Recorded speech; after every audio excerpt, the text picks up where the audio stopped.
The old man's hands trembled slightly as he pressed the small sapling into the damp earth. The park was nearly empty that morning, just a few joggers passing by, unaware of the quiet moment unfolding beneath the towering oak trees. He patted the soil down carefully, his fingers brushing against the rough bark of the tiny trunk. A sigh escaped his lips, not one of exhaustion, but something deeper, something more bittersweet. No one had asked him to plant this tree. No one would even notice it for years. But that didn't matter. He wasn't planting it for himself. He was planting it for the future, for someone he might never meet, for a world he might not live long enough to see. Time has a way of moving faster than we realize. Seasons changed, the city shifted, and life went on. The tree, once just a fragile thing, stretched toward the sky, its roots anchoring deep into the soil. The old man, too, aged with it, his steps becoming slower, his visits to the park fewer. Yet something always pulled him back. Perhaps the simple hope that one day someone would sit beneath its branches, feeling the shade it offered, never knowing the hands that had placed it there. But fate has a strange way of bringing people together. One crisp autumn afternoon, years after the tree first broke through the ground, the old man returned to the park, leaning on his cane as he walked along the familiar path. He wasn't sure why he'd come that day. Maybe it was habit. Maybe it was the longing for something he couldn't quite put into words. And that's when he saw him, a boy, no older than 10, sat beneath the tree's golden leaves, a book open on his lap. His small fingers traced the words as he whispered them aloud, completely lost in the story. The sight of him stopped the old man in his tracks. There was something about the boy, something more than just a child reading in the shade. The old man hesitated, his heart suddenly heavy in his chest. He had spent years wondering if this tree would mean something to someone. And now, as he stood there, watching this boy beneath its branches, he had no idea that this moment, this one ordinary moment, would change his life forever. But neither of them knew that yet. The old man stood there for a long moment, watching the boy under the tree. Something about the sight stirred a feeling deep inside him. A quiet recognition, like a forgotten memory just out of reach. He had planted this tree all those years ago, hoping it would bring someone peace. But he had never expected to see that someone right in front of him. Slowly he made his way forward, the cane tapping softly against the pavement. The boy didn't notice him at first, too lost in his book. But then, sensing movement, he looked up. His eyes were bright, filled with curiosity. "Hello," the old man said, offering a small smile. The boy hesitated, then smiled back. "Hi." For a moment, they just looked at each other. The old man standing tall, despite the weight of his years. The boy sitting cross-legged beneath the golden leaves. The wind rustled through the branches, sending a few loose ones drifting down around them.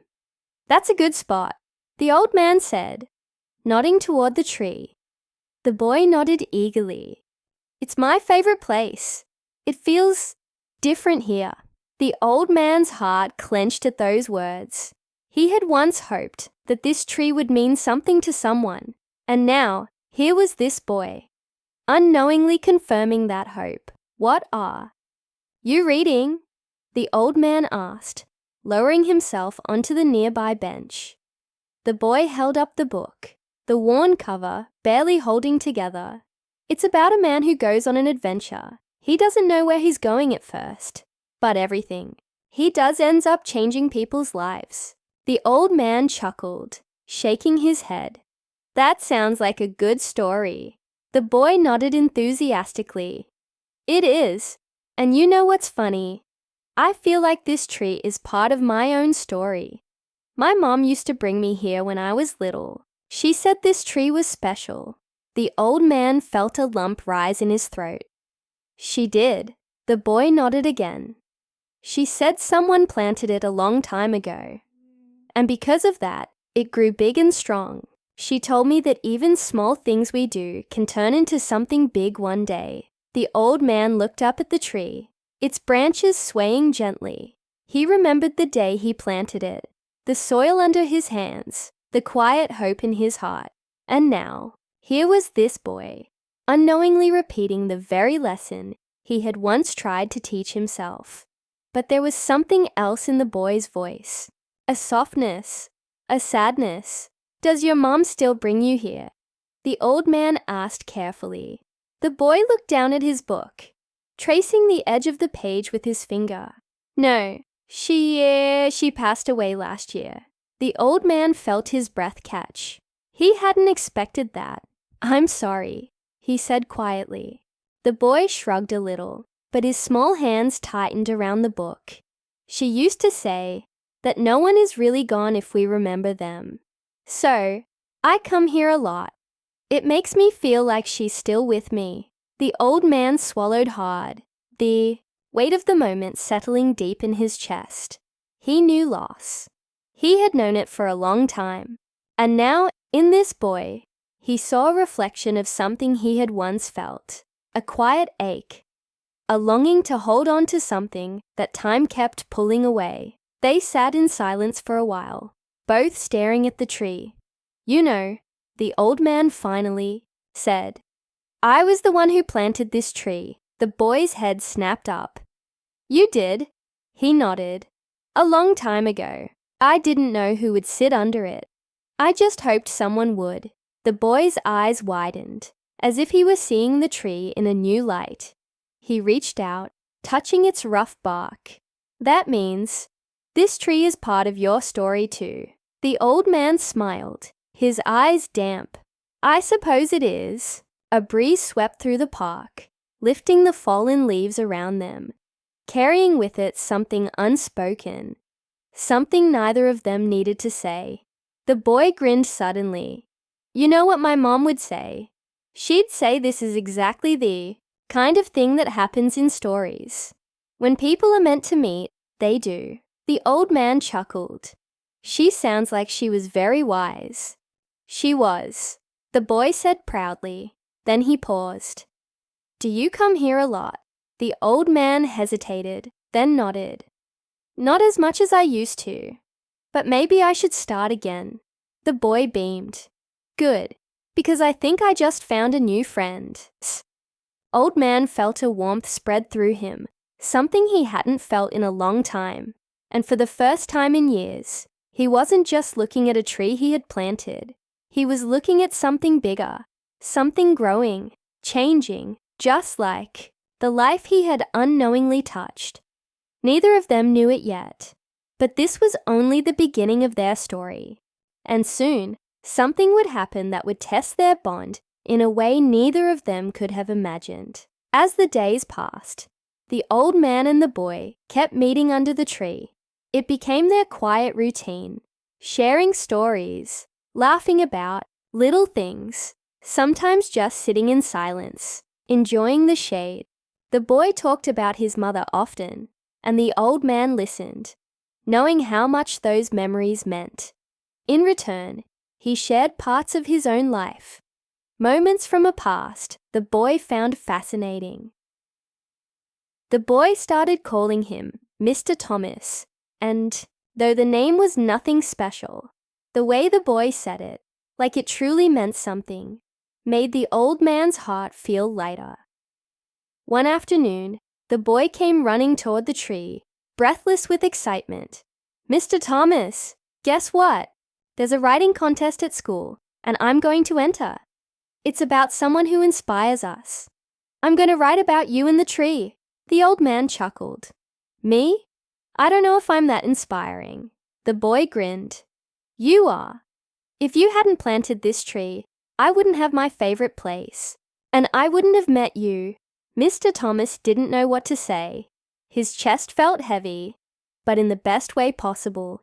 He had planted the tree all those years ago, thinking it was for the future, never knowing the future would one day sit beside him, smiling up at him with so much admiration. But life has a way of testing the things we cherish most. One evening, as autumn deepened, a storm swept through the city. Rain poured relentlessly, and the wind howled, bending trees in every direction. The old man lay awake in his small apartment, staring at the ceiling, an uneasy feeling in his chest. Something told him the park, the tree, was in danger. The next morning, he hurried there as fast as his aging legs would allow. The park was a mess, branches scattered, leaves piled in every corner. And then, as he turned the final bend in the path, his heart sank. The tree, the one he had planted, the one that had given him and the boy so much, had fallen. Its trunk lay across the ground, its mighty roots torn from the earth. The old man felt his cane shake in his grip. He had known this tree for so long, had watched it grow, had found a friend beneath its branches, and now it was gone. Then he heard a sniffle. The boy stood a few feet away, staring at the fallen tree, tears running down his face. "It's gone," he whispered. Mr. Thomas swallowed the lump in his throat. "It's not really gone," he said softly. The boy wiped his eyes. "But it's not the same. It was supposed to be here forever." The old man looked down at the broken trunk, at the roots that had once held so strong. And then he looked at the boy, the way he stood there, heartbroken, but still holding on. He took a deep breath. "You remember what your mother said, that no one is really gone if we remember them." The boy nodded slowly. "The same is true for this tree," Mr. Thomas said. "It gave us so much. Just because it's not standing anymore doesn't mean it's gone." The boy was quiet for a long moment, then turned to him. "What do we do now?" Mr. Thomas looked around the park, then back at the empty space where the tree had once stood. He felt the answer before he even spoke it. "We plant another one." The boy's eyes widened. "Really?" The old man nodded. "That's what life is, isn't it? Things change. We lose things. But we keep going. We plant something new. And maybe, one day, someone else will sit under that tree, just like we did."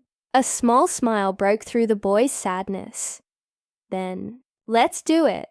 And so, together, they planted a new tree. Their hands pressed the soil down gently, the way Mr. Thomas had done all those years ago. As they stood up, the boy reached for the old man's hand, gripping it tightly. "Do you think this tree will be as special?" the boy asked. Mr. Thomas smiled. "I think it already is." The wind moved softly through the park, carrying their laughter, their memories, their quiet understanding. And as they walked away, leaving the young tree to grow, they knew this wasn't the end of the story. It was just the beginning of something new.